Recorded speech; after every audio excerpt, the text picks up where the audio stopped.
Hello students, प्रवर्तकों की वैधानिक स्थिति, लीगल पोजीशन ऑफ प्रमोटर्स। ठीक क्या है? यानी कि प्रवर्तक, हम कंपनी लॉ पढ़ रहे हैं, तो कंपनी लॉ में जब हम कंपनी के प्रमोटर की स्थिति जानना चाहेंगे तो क्या है स्थिति, वास्तविक स्थिति क्या है। तो मैं आपको क्लियर रूप से बता दूं कि भारत में, या कहा जाए भारत में कंपनी एक्ट के अकॉर्डिंग प्रवर्तकों की कंपनी की वास्तविक स्थिति क्या हो सकती है, इसके बारे में सटीक उत्तर देना अत्यंत कठिन है।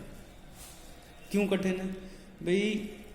प्रवर्तक जो होते हैं कंपनी के, हो सकता है जनदाता हो सकता है केवल एडवाइजर हो सकते हैं। तो ये बहुत सारे टिपिकल पॉइंट आ जाते हैं, इसलिए हम इन चीज़ों को उत्तर सटीकता से नहीं दे सकते। तो हम पढ़ते हैं वही, इसमें तो कंफर्म है कि प्रवर्तक जो होगा, कंपनी का प्रमोटर जो होगा, वह उसकी स्थिति लीगल रूप से क्या स्थिति होगी उसे जानना थोड़ा कठिन है, फिर भी हम प्रयास करेंगे उनकी क्या स्थिति हो सकती है। प्रवर्तक कंपनी के जन्मदाता होते हैं। वे कंपनी का अस्तित्व में लाने तथा चालू करने के लिए केवल कल्पना ही नहीं करते, बल्कि कल्पना को सकारात्मक रूप प्रदान करते हैं और प्रयास करते हैं कि कंपनी स्टार्ट हो और वह अपने जितना उसके पास है उसका 100% दे और वह एक अच्छी पोजीशन पर पहुंचे। किंतु कानून की दृष्टि से प्रवर्तक कंपनी का ना तो प्रन्यासी होते हैं और ना ही एजेंट होते हैं। प्रन्यासी ही होते हैं और ना ही वह एजेंट होते हैं। समझ में आई? मतलब कहा जाए जैसे ट्रस्ट, प्रन्यासी मतलब होता है ट्रस्टी। जैसा आप लोग देखते होंगे कि मान लीजिए कोई कॉलेज है, आपने सुना होगा मदन लाल इंटर कॉलेज या सीतापुर इंटर कॉलेज, तो वहाँ पे का प्रिंसिपल अलग है। किसी ने उसको जो कम जगह दान में दी है, कब स्कूल बनवाया, वो कॉलेज का मालिक थोड़ी ना है, वो सरकारी रूप से काम कर रहा है, परंतु वो क्या है, ट्रस्टी है, प्रन्यासी है। और इसी तरीके से कंपनी का जो आइडिया आया था कंपनी के प्रमोटर के रूप में दिमाग में, उसने क्या है, एक आइडिया थी, वो दे दिए किसी को, तो वो प्रन्यासी भी नहीं होता और न ही वह एजेंट होता। कंपनी तथा प्रवर्तक के मध्य केवल विश्वसनीयता का संबंध पाया जाता है। भाई क्या विश्वसनीयता? तो हम अब देखते हैं कंपनी का जो प्रमोटर है वो क्या है। तो हम पहले देखेंगे प्रवर्तक कंपनी के एजेंट नहीं होते, यानी promoter are not agent of the company. यद्यपि प्रवर्तन कंपनी के निर्माण संबंधित समस्त कार्य करता है, किंतु फिर भी प्रवर्तक कंपनी का एजेंट नहीं हो सकता। इसका कारण यह है कि कंपनी प्रवर्तक द्वारा किए गए कार्यों का पुष्टिकरण नहीं कर सकता। पुष्टिकरण द्वारा एजेंसी तभी स्थापित हो सकती है जबकि प्रधान अनुबंध करने के समय अस्तित्व में हो, परंतु प्रवर्तक जब कार्य करता है या अनुबंध करता है जब कंपनी के अस्तित्व ही नहीं होता, अर्थात समावेलन नहीं हो पाता। परिणाम स्वरूप कंपनी प्रवर्तक द्वारा किए गए अनुबंधों का पुष्टिकरण नहीं कर सकते और कंपनी और प्रवर्तक के बीच एजेंसी का संबंध भी स्थापित नहीं होता। इसलिए उन्हें हम कह सकते हैं कि जो कंपनी का प्रमोटर होता है वह एजेंट नहीं होता। अब हम बात करते हैं नंबर 2 कि जो कंपनी का एजेंट प्रमोटर होता है वो प्रन्यासी भी नहीं होता है, यानी कि promoter are not trustee of the company. तो प्रवर्तक कौन होता है? प्रवर्तक की स्थिति के संबंध में दूसरी महत्वपूर्ण बात है कि कंपनी का जो प्रवर्तक होता है प्रन्यासी भी नहीं होता। इसका कारण वही है जो एजेंट नहीं होने के संबंध में दिया गया था। दूसरे शब्दों में कंपनी जब अस्तित्व में आ जाती है तब तक वह अपने प्रन्यासी कोई भी नियुक्त नहीं कर सकती। जब कंपनी अस्तित्व में नहीं आ जाती है तो अपने प्रन्यासी को नियुक्त नहीं करती, अतः प्रवर्तक के प्रन्यासी के रूप में भी कोई दायित्व उत्पन्न नहीं हो सकता और ना ही वह कंपनी का प्रन्यासी है, यानी कि ट्रस्टी है।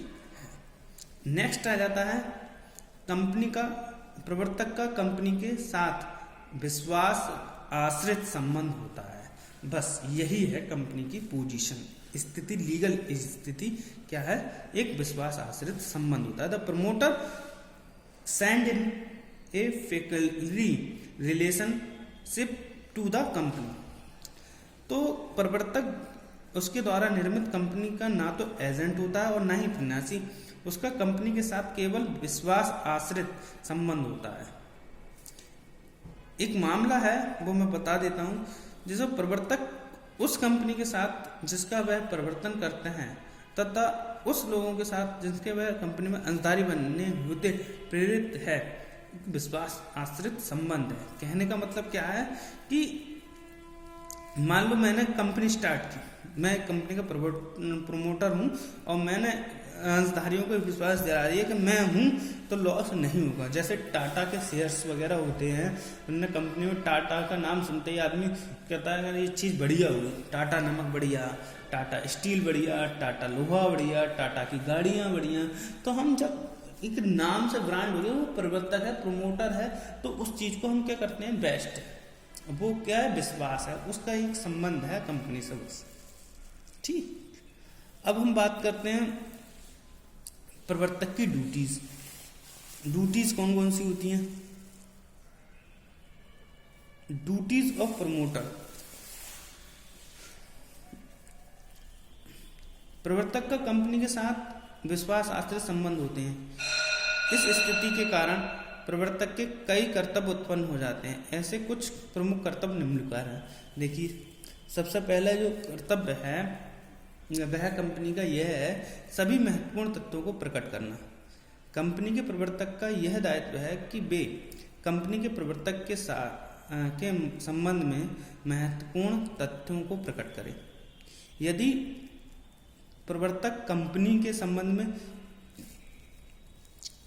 में किन्हीं महत्वपूर्ण तत्वों का प्रकट नहीं करते तो उस तथ्यों को जानकारी होने पर प्रवर्तक को उस तत्वों के संबंध में उत्तरदायी उठाया जा सकता है।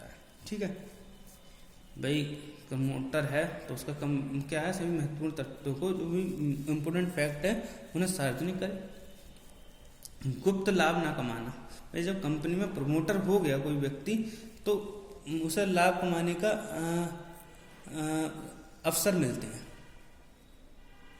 लाभ कमाने के अवसर मिलते हैं तो वह कंपनी में लाभ कमा सकता है। भाई वो ऊपर होता है, कंपनी का तरीके से आइडिया लेके आता है तो उसे गुप्त चोरी छुपे वो लाभ कमा सकता है, परंतु उसका क्या ड्यूटीज है कंपनी के प्रति, क्योंकि वो विश्वास आश्रित व्यक्ति है, वो कंपनी में अनुचित रूप से लाभ ना कमाए। तो ये बहुत इंपॉर्टेंट फैक्ट है और उसका ये ड्यूटीज है कंपनी प्रमोटर की, कि चाहे वो डायरेक्ट हो चाहे वो इनडायरेक्ट हो, अपनी बात के माध्यम से इनडायरेक्ट रूप से कोई हो तो वो लाभ ना कमाए। क्लियर। उसके बाद है सौदों में हित को प्रकट करना। प्रत्येक प्रवर्तक को अपने द्वारा प्रवर्तित कंपनी में किसी सौदे में हित निहित ना हो।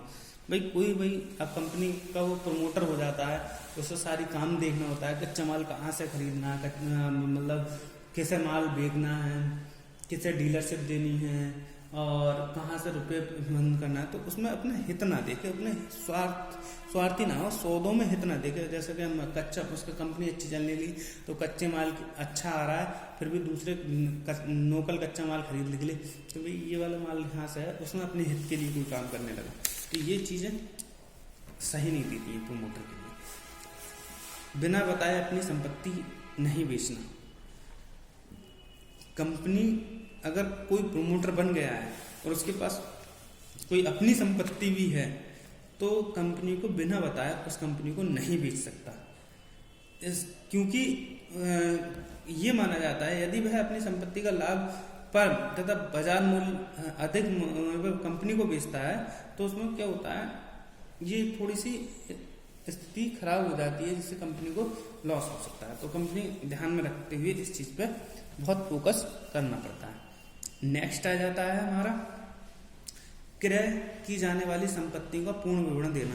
भाई एक कंपनी का प्रमोटर जो है कंपनी के लिए बहुत सारी संपत्ति या वस्तुएं खरीदता है, चाहे वो फर्नीचर हो, चाहे वो बिल्डिंग हो, चाहे वो गाड़ी हो, चाहे कोई और चीज़ हो, लैंड हो, तो उसमें बहुत सारी स्थितियाँ होती हैं, कहाँ से खरीदनी है, कैसे खरीदनी है, तो उसका पूरा विवरण कंपनी के सामने प्रस्तुत करना होता है। इसके स्थिति में अगर ऐसा नहीं करता है तो ये चीज़ गलत मानी जाएगी।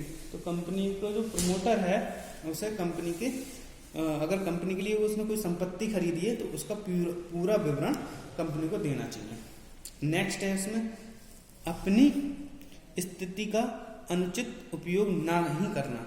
भाई कंपनी जब प्रमोटर हो जाता है तो उस व्यक्ति की जो कंपनी में पोजीशन बहुत ऊपर होती है, तो उस पोजीशन के आधार पर वह अनुचित कार्य कर सकता है, चाहे वो किसी रूप में हो सकते हैं, डायरेक्ट हो सकते हैं, अनडायरेक्ट होते हैं, चाहे वो लाभ के लिए हो सकते हैं या व्यक्तिगत फायदे के लिए हो सकते हैं। तो उसमें वो अपनी स्थिति का लाभ ना उठाए, ठीक है, अपनी पोजीशन का लाभ ना उठाए। नेक्स्ट आ जाता है स्वतंत्र संचालन के रूप में नियुक्ति स्वीकार नहीं करना। कोई भी व्यक्ति किसी भी कंपनी का अथवा उसकी सूत्रधारी या सहायक कंपनी का प्रवर्तक है अथवा था तो उसे उस कंपनी के स्वतंत्र संचालक के रूप में नियुक्त स्वीकार नहीं किया जा सकता। एक मालूम कोई कंपनी थी, सहायक कंपनी हो गई और कोई होल्डर कंपनी हो गई, तो वो अब कैसा भी संचालक जरूर था मगर वो अपना काम नहीं कर सकता। ठीक, उद्देश्यों के परिवर्तन करने पर प्रतिपूर्ति से बाहर निकलने का अवसर देना। ठीक, और उसके बाद आ जाता है हमारा लास्ट, निर्देश अनुसार अधिकरण के समक्ष उपस्थित होना।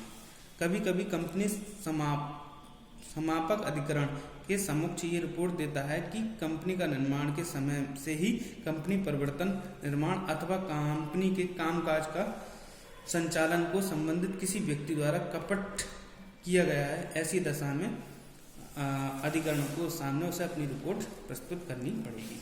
Thank you very much.